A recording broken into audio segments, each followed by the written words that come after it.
Hello guys, welcome to Suraj vlogs. Last day in Varanasi part 2 তে আমরা চলে এসেছি। আর বিন্দু মাধব দর্শন করার পর আমরা এখন এক ঘাট থেকে অন্য ঘাট দিয়ে যাচ্ছি, সেটা হচ্ছে বিশ্বনাথ মন্দিরের দিকে। মাঝখানে পড়বে মণিকর্ণিকা। তো এই বারাণসীর অপূর্ব সৌন্দর্য দেখতে গেলে ঘাট দিয়ে কিন্তু ঘুরতেই হবে। আর ঘাট দিয়ে ঘোরাটার এটাখানে একটা আলাদা মজাও আছে। আপনারা এখন দেখতে পাবেন, আমরা একটার পর একটা যখন ঘাট পার হব তখন কি সুন্দর সুন্দর প্যালেস দেখতে পাবেন। গণেশ ঘাট অ্যান্ড অগ্নিশ্বর ঘাট, আর this is Gulera Kothi. Most of foreigners and too much rich persons are staying there because এটা একটা মহলের মতন hotel and Ganga facing. So whenever you come Kashi, then you can stay in this place because যদি একটু relax এবং একটু royalty ভাবে থাকতে হয় তো ডেফিনেটলি আপনারা এখানে থাকতে পারেন। and next is ভোসলে ঘাট। এটা একটা কিলা, একটা পুরো গঙ্গা ফেসিং কিলা। আই ডোন্ট নো এটাকে হোটেল বানিয়েছে কি বানায়নি আমি জানি না, বাট আমার মনে হয় না বানিয়েছে হোটেল এটাকে। এটা একটা পুরনো কিলা।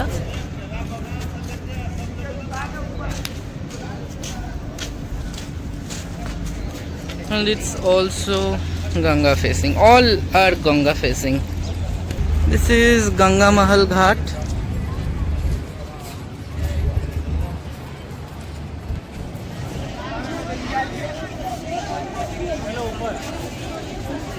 And here this is Manikarnika Ghat, असली मोक्ष की जगह। এখানে মুক্তি, এখানে মরলে মুক্তি। चल चल चल। This is मणिकर्णिका कुंड। यहीं पे माता पार्वती का जो कुंडल था वहाँ वो गिरा, কিন্তু এখানে এখন শুধুই মাটি, কুণ্ডের জল এখন শুকিয়ে গেছে। এই মুহূর্তে আপনারা যে শিবলিঙ্গ দর্শন করছেন সেটি হচ্ছে মণিকর্ণিকার ভূতনাথ মহাদেব, ভূতেশ্বর মহাদেবও বলা হয় এনাকে। এই সেই মণিকর্ণিকা শ্মশান, যে শ্মশানে কোনো সময়, কোনো দিন, কোনো মুহূর্তে এখানে চিতার জ্বলা বন্ধ হয় না। এই যে চিতাগুলো জ্বলছে এরই পেছন দিকেই ওই ভূতেশ্বর মহাদেবের মন্দির আছে। এখানকার ছাই উড়ে গিয়ে প্রতিনিয়ত ভূতেশ্বর মহাদেবের গায়ে পড়ছে।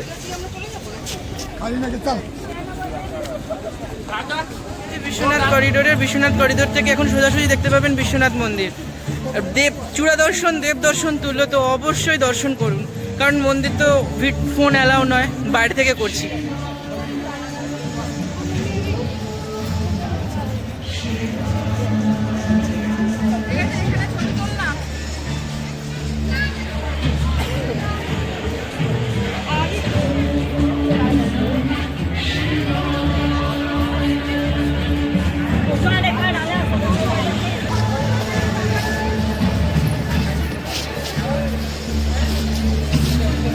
नमः पार्वती पते हर हर महादेव।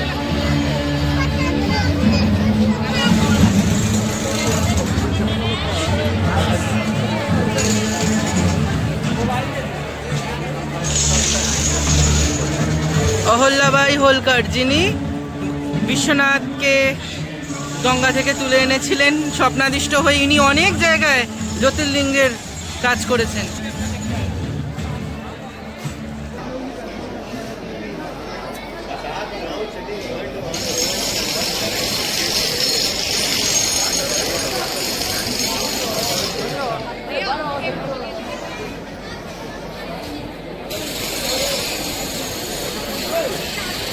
চূড়া দর্শন দেব দর্শন তুল্য। আপনারা প্রাণ ভরে দর্শন করুন কাশী বিশ্বনাথ মন্দিরের চূড়া। আপনারা একটু পরে মহাদেবের রুদ্রাভিষেকও আপনাদের জন্য আমি তুলে ধরছি।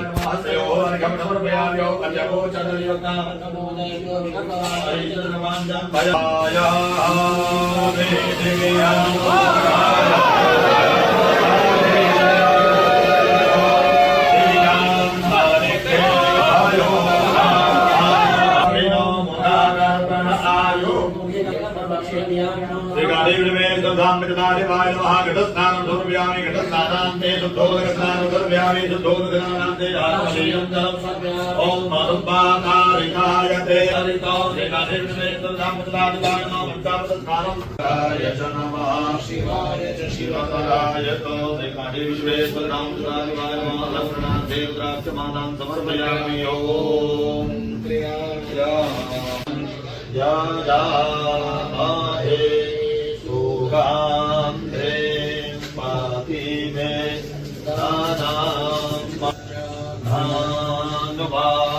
वामो भयो रामकृष्णादिवाय नमः श्रीखण्डचन्दनानुलेपनं समर्पयामि ॐ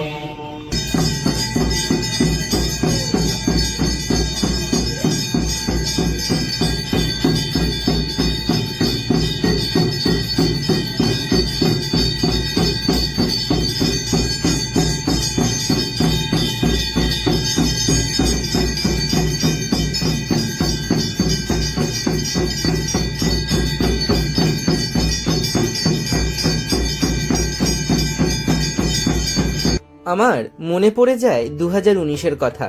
সেই প্রথম যখন কাশীতে এসেছিলাম, বিশ্বনাথ দর্শন করেছিলাম, তখন কিন্তু মন্দির এরকম থাকলেও এত সুন্দর করিডোর ছিল না। ওদিকে উঁচু হয়েছিল জ্ঞানবাপী, আর এদিকে বিশ্বনাথের মন্দির প্রাঙ্গণ অত্যন্ত সংকীর্ণ গলি বিশিষ্ট। এখন কিন্তু সৌন্দর্যীকরণ এতটাই মাত্রায় হয়েছে যে যা ভাষা দিয়ে ব্যাখ্যা করার বাইরে, গিয়ে উপলব্ধি করতে হয়। তবে হ্যাঁ, আগে ছিল মন্দিরের চূড়া এবং মন্দিরের দরজা এবং ভেতরকার দেওয়াল সবই রূপোর পাতে মোড়ানো। পরবর্তীকালে তৈরি হবার সময় বাদবাকি পুরোটাই সোনা দিয়ে মুড়ে দেয়া হয়েছে। সব মিলিয়ে কাশী আমার অত্যন্ত কাছের জায়গা। বিশ্বনাথের চরণে এটাই প্রার্থনা রেখে গেলাম, যাতে আবারও আসতে পারি, বারবার আসতে পারি। শেষ নিঃশ্বাসটি যেন এই কাশী নগরীতেই যায়।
এই মুহূর্তে আপনারা দেখতে পাচ্ছেন কাশী বিশ্বনাথের করিডোরের যে মন্দির প্রাঙ্গণ, সেই মন্দির প্রাঙ্গণের ভেতরে অবস্থিত আদার্স দেবদেবীর মূর্তি, এবং সেখানেও সেই সমস্ত দেবী দেবতা নিত্য পূজিতা হন। এবং সেখানের ভেতরে রয়েছেন রাম মন্দির, সেখানে রয়েছে রাম লক্ষ্মণ সীতা, ছাড়াও এখানে রয়েছে লক্ষ্মীনারায়ণ মন্দির এবং কাশী অন্নপূর্ণা, গৌরী মন্দির এবং গণেশ মন্দির। এছাড়াও দু একটি সুন্দর সুন্দর শিব মন্দিরও ভেতরে বিরাজমান। তো এছাড়া এই মন্দিরের প্রাঙ্গণের মধ্যে আরও এই চত্বরটা ডেভেলপ করার সময় যা যা ছোট ছোট মন্দির ভাঙা পড়েছিল, সেই সমস্ত মন্দিরের শিবলিঙ্গ, দেবী দেবতার মূর্তি সমস্ত কিছু রক্ষণাবেক্ষণ করে তাদের জন্য ছোট ছোট করে আলাদা আলাদা সুন্দর মন্দিরের ব্যবস্থা করে দেওয়া হয়েছে।